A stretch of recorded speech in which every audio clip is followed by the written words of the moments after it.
তো hi guys, আমি সিদ্ধার্থ গ্রামের ছেলে। আজকে তাড়াতাড়ি করে সকালে উঠে চলে গেলাম মাধপুরে সবজি বাজার করতে। তো আজকে আমাদের সাথে রয়েছে সুমন আর মনীষাদি।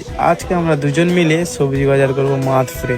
কাকাকে জিজ্ঞেস করলাম যে কফি কত করে। কাকা বললো যে আমার কাছে বাঁধাকপি আছে, ফুলকপি তো নেই, আর যেটা আছে সেটা বিক্রি হয়ে গেছে। ফুলকপি কত করে গো? কারণ আমাদের কফিটা তো পছন্দ হচ্ছে না, তাই আমরা ওখান থেকে বাড়ি অন্য একটা দোকানে যাই। তো আরেকটা দোকানে আমাদের পছন্দ হয়ে গেছে। সুমন অনেক আগে থেকে এই দোকানটাকে লক্ষ্য করেছিল। তো এই দোকানে কফি দুটোই রয়েছে মাত্র। আমরা নেবো একটা নেবার পর সুমন আসলো, যে সুমনকে কফিটা দেখাইলাম যে সুমন কোনটা নেবে। আমরা কফি তো পেয়ে গেছি, কিন্তু কোনটা নেবো দুটোর মধ্যে তো এখনো অবধি আমরা ডিসাইড করতে পারছি না। তো ও একবার দেখছে হাতে নিয়ে, এটা দেখছে, একবার ওটা দেখছে।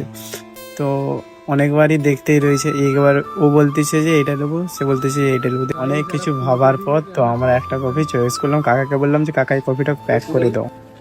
ভাই লোক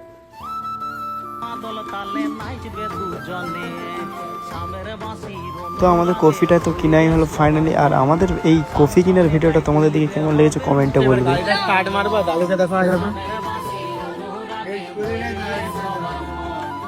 গাড়িটা স্টার্ট মেরে এবার ঘরের দিকে যাবো। তো গাড়ি